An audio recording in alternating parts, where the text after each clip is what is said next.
اللہ کریم سے دعا مانگی اور مدد چاہی کہ کچھ ایسا کہوں کہ جو سننے والے کی زندگی کو بدل کے رکھ دے، رگوں میں بہنے والے لہو کو ایمان کی حدت سے گرما کے رکھ دے، دین حق پر چلنے کا جذبہ آج اور ابھی سے استقامت پکڑ لے، اسلام کا پرچم دنیا عالم پر لہرانے کی تڑپ راتوں کی نیند اور دن کے سکون پر غالب جائے، آمین۔ میرے محترم بھائی، مسلمان ہونے کے ناطے میں آپ کا اور آپ میرے مسلمان بھائی ہیں۔ میں ناچیز کچھ بھی نہیں، بس ایک فکر ہے جسے اللہ کریم نے اپنے کسی مقرب بندے کے فیضان نظر میرے دل میں اتاری، اور اس فکر نے قلب و نظر کو ایک ایسی بے قراری سے دوچار کر دیا جس کا اظہار لفظوں میں بیان کرنا محال ہے۔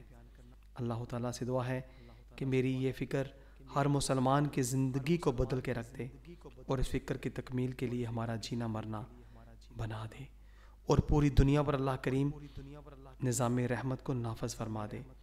میرے محترم بھائی، جو فکر حق جو میں آپ کو بتلانے جا رہا ہوں، یقیناً آپ میری فکر کو سن کر حیران تو بالکل نہیں ہوں گے۔ کیوں؟ وہ اس وجہ سے کہ فکر تو ہر مسلمان کے دل میں ہے اور ہوگی بھی۔ اب جو میں آپ کو کہنے جا رہا ہوں، شاید یہ سن کر آپ حیران ہی نہیں بلکہ فکر مند بھی ہو جائیں گے، یہ جان کر کہ کس طرح سے ہم خود ہی اسلام کے دشمن بن چکے ہیں۔ جی ہاں، اسلام کے دشمن ہم خود بن چکے ہیں۔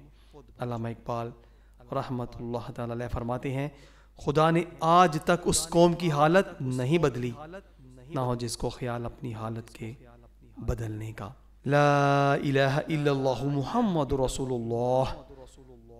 کلمہ پڑھ کر ہم دار اسلام میں داخل ہوتے ہیں، اور داخل ہوتے ہی ہم اپنا سب کچھ سرنڈر کر دیتے ہیں۔ ہر مسلمان کا اس بات پر ایمان ہے کہ دین اسلام حق ہے، قرآن مجید دستور حیات ہے، اور نبی کریم صلی اللہ علیہ وآلہ وسلم کی حیات طیبہ ہمارے لیے مشعل راہ ہے، رحمت ہے، کامیابی ہے۔ اللہ تعالی ہمیں کامیابیاں عطا فرماتا ہے۔ بس یہیں سے میری فکر کا آغاز ہوتا ہے۔ میں کچھ موٹی موٹی باتوں سے پردہ اٹھاؤں گا جسے وقت رواں کے گرد و غبار نے ڈھانپ رکھا ہے۔ پاکستان میں، جی ہاں، پاکستان میں شریعت محمدی صلی اللہ علیہ وآلہ وسلم نافذ نہیں ہے۔ سود، چوری، ڈکیتی، قتل و غارت، رشوت، لالچ، حسد کا بازار گرم ہے، جھوٹ، دھوکہ، فریب، فحاشی اور یعنی کی فضا قائم ہے۔ آج مسلمانیت مسلمانوں کے کردار سے نکل کر فقط نام تک محدود ہو کر رہ گئی ہے۔ اللہ تعالیٰ کے احکامات اور نبی کریم صلی اللہ علیہ وآلہ وسلم کی تعلیمات کسی کے پیش نظر ہی نہیں، پھر بھی ہم مسلمان ہیں۔ انا للہ و انا الیہ راجعون۔ اکبر الآبادی فرماتے ہیں، بعد مردن کچھ نہیں، یہ فلسفہ مردود ہے، قوم ہی کو دیکھیے مردہ ہے اور موجود ہے۔ کوئی بھی شخص یہ نہیں چاہتا کہ اس کی اولاد بدتمیز ہو، بے ادب، گستاخ ہو، اللہ کی نافرمان اور نبی کریم صلی اللہ علیہ وآلہ وسلم کی شریعت مطہرہ اور دین حق سے بغاوت کرنے والی ہو، ایسا کوئی بھی نہیں چاہتا۔ پھر بھی پورا معاشرہ ہر طرح کی برائیوں کی لپیٹ میں ہے۔ معاشرہ افراد سے بنتا ہے اور افراد میں شامل میں بھی ہوں اور آپ بھی ہیں۔ معاشرے کی بربادی کو لے کر اس کی وجہ پوچھی، جس کسی سے بھی پوچھی، اس نے یہی کہا کہ بھائی ہم دین سے دور ہو چکے ہیں، صرف نام کے مسلمان ہیں۔ اور جب میں نے یہ پوچھا کہ دین سے دوری کی کیا وجہ ہے، تو پھر خاموشی اور سناٹا۔ آئیے میں آپ کو اس خاموشی اور سناٹے سے باہر نکالنے کی کوشش کرتا ہوں، اور اس چپ کو جو ہم لوگوں نے پچھلے کئی دہائیوں سے چپ کا روزہ رکھا ہوا ہے، اسے کھولنے کی، توڑنے کی کوشش کرتے ہیں۔ ہر مسلمان جانتا ہے کہ پاکستان میں اللہ کریم کے احکامات اور نبی کریم صلی اللہ علیہ وآلہ وسلم کی شریعت مطہرہ نافذ نہیں ہے، اور اس کے برعکس جمہوری نظام چل رہا ہے۔ جمہوری نظام چلانے والے کوئی غیر نہیں، کافر نہیں، بلکہ اسی ملک کے افراد ہیں، اور کہلواتے بھی خود کو عاشق رسول ہیں، مسلمان ہیں۔ تو پھر ان کے پیش نظر اسلامی نظام حکومت کیوں نہیں؟ جس ملک کو کلمے کی بنیاد پر بنایا گیا، حاصل کیا گیا، لاکھوں قربانیاں دی گئیں، اللہ کا نظام یہاں نافذ کیوں نہیں ہے؟ ہم سب آزاد ہیں، عدلیہ، فضائیہ، نیوی، رینجرز، ہر ادارہ آزاد ہے، تو پھر کیا وجہ ہے کہ اسلام نافذ نہیں؟ بے شک جب ہر مسلمان اس بات کی حقیقت کو جانتا ہے کہ ساری بربادی کی وجہ فقط دین سے دوری ہی ہے، تو پھر دین کے نزدیک کرنے والے نظام کا نفاذ کیوں نہیں ہو پا رہا؟ آزاد ملک میں آزادی سے جینے والے مسلمان اسلامی نظام نافذ کیوں نہیں کر رہے؟ اب میں آپ کو بتاتا ہوں کہ اسلام نافذ کیوں نہیں ہو رہا۔ ایک بات تو طے ہے کہ ہر شے کی کوئی نہ کوئی بنیاد ہوتی ہے، اور وہ بنیاد ہی اس شے کو قائم رکھنے میں مدد دیتی ہے۔ یہاں میں دو فرمان مصطفیٰ صلی اللہ علیہ وآلہ وسلم اور اللہ تعالیٰ کا فرمان عالی شان آپ لوگوں کے سامنے رکھتا ہوں۔ یقیناً آپ غور کیجئے گا، اللہ تبارک تعالیٰ کا فرمان عالی شان ہے۔ اللہ تعالیٰ قرآن پاک میں فرماتا ہے، یہود و نصارہ ہمارے کبھی دوست نہیں ہو سکتے۔ اور نبی کریم صلی اللہ علیہ وآلہ وسلم کے فرمان علی شان کا مفہوم ہے کہ ایمان اور حیا آپس میں جڑے ہوئے ہیں، اور جس میں حیا نہیں اس کا ایمان بھی نہیں۔ ان دونوں فرمان علی شان کو اپنے ذہن میں رکھیے گا۔ جب سے پاکستان بنا تب سے نہیں بلکہ تقریباً 200 سال سے بھی قبل یہود و نصارہ نے امت مسلمہ میں ایک سازش بپا کر رکھی ہے۔ اس سازش کی تکمیل کے لیے آج کے دن تک اربوں خربوں ڈالر ہر وقت کے نام نہاد مسلمان حکمران کو وہ دیتے چلے آ رہے ہیں، اور دے بھی رہے ہیں، اور آئندہ بھی دیتے رہیں گے۔ اس کی فقط، جی ہاں ساتھیوں، یہود و نصارہ کفار کی فقط یہی ایک سازش امت مسلمہ کی کسی بھی ملک میں، کیوں؟ کیونکہ یہود و نصارہ کی اس سازش کا نام ہے، جی ہاں ساتھ، اب ذرا غور سے سنیے گا، یہ وہ سازش ہے جو آج کوئی بھی شخص اس سازش کی بھیانک اثرات کو اپنے سامنے جیتی جاگتی تصاویروں میں دیکھتا ہے، مگر اس کی توجہ نہیں کرتا، غور نہیں کرتا، فکر نہیں کرتا کہ وہ سازش ہے کون سی۔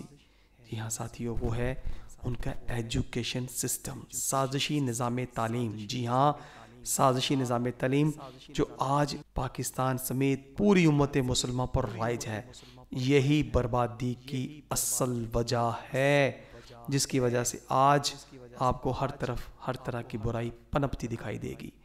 یہ اسی سازش نظام تعلیم کی بدولت ہے، کیونکہ نظام کفر کا تحفظ صرف یہی تعلیمی اداروں سے نکلنے والی کھپت کر رہی ہے، جبکہ ملک کا حکمران تو بنتا ہی وہی ہے جس نے براہ راست کفار کی گود میں بیٹھ کر اعلیٰ تعلیم پائی ہو۔ پھر انہی کی نسلیں یک کے بعد دیگرے کافروں کے نظام جمہوری کی نگہداشت میں مصروف ہو جاتی، اور دوسرے ادارے ہمارے جتنے بھی بیچارے فوج، عدلیہ، نیوی، فضائیہ، ان تمام میں جتنے ہمارے مسلمان کام کرتے ہیں وہ سارے مسلمان ہیں، مگر سارے تحفظ کفار کے نظام کا کر رہے ہیں، جس کی بنیادی وجہ یہی تعلیمی ہے، کیونکہ یہ سارے انہی سے نکل کر کے وہاں پہنچتے ہیں، مگر چونکہ اسلام کی الف بے سے بھی واقف نہیں ہوتے، اس لیے بیچارے کچھ کر نہیں پاتے۔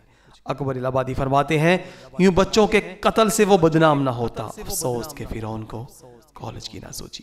یقیناً ہر مومن کے دل سے اس بات کی گواہی دے گا، ہر بات درست ہے، مگر اس کا حل کیا ہے؟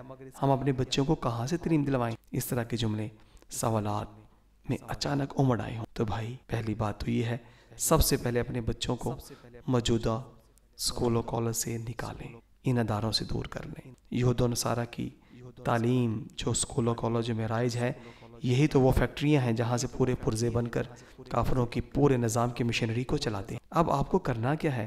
تو آئیے میں آپ کو اس کا بہت ہی آسان ترین حل بتاتا ہوں۔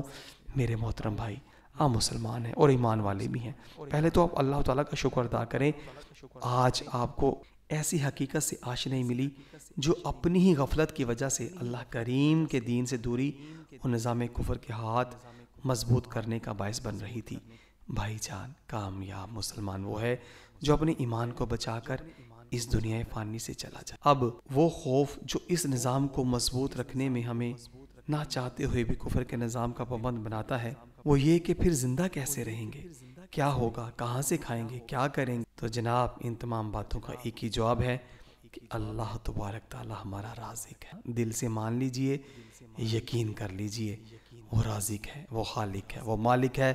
کافروں کا نظام تعلیم بالکل نہیں، ہاں جی بالکل نہیں۔ ہم سب اس بات پر ایمان ہے اور یقین ہے کہ جس نے ہمیں پیدا فرمایا وہ زندہ رہنے کا بھی بندوبست فرمائے گا۔ اگر تعلیمی سب کچھ ہوتی تو آج دنیا میں کوئی ان پڑھ جاہل انسان، چرند پرند زندہ ہی نہ ہوتے، کیونکہ یہ سب تو کالج، سکول، یونیورسٹیوں میں گئے ہی نہیں۔ پیارے بھائی، اپنے ایمان کو بچاؤ یار، اللہ کریم پر بھروسہ رکھو۔ جب وہ پتھر میں کیڑے کو رزق دینے پہ قادر ہے تو کیا ہمیں رزق عطا نہیں فرمائے گا؟ وہ 70 ماؤں سے زیادہ پیار کرنے والا ضرور ہمیں ہر طرح کی نعمتوں سے نوازے گا۔ جب ہم کافروں کے غلام بن کر کھا رہے ہیں تو کیا اللہ تبارک تعالیٰ کے نیک اور برگزیدہ بندے بن کر بھوکے مر جائیں گے؟ ایسا ہو نہیں سکتا۔ انشاءاللہ تعالیٰ ہم ایسا فقط اپنے اللہ کے دین حق کے نفاذ کے لیے کریں گے۔ اللہ کریم دلوں کے راز جانتا ہے۔ جی ہاں ساتھیو، اللہ تعالیٰ دلوں کے راز جانتا ہے۔ ہماری مائیں ان پڑھ رہ کر بھی شرم و حیا اور نماز روزے کی پابند ہوا کرتی تھیں، مروجہ نظام تعلیم نے ہماری بیٹی کو ہمارے سامنے کھڑا کر دیا، جو گھر کی زینت تھی آج بازار کی رونق بن چکی۔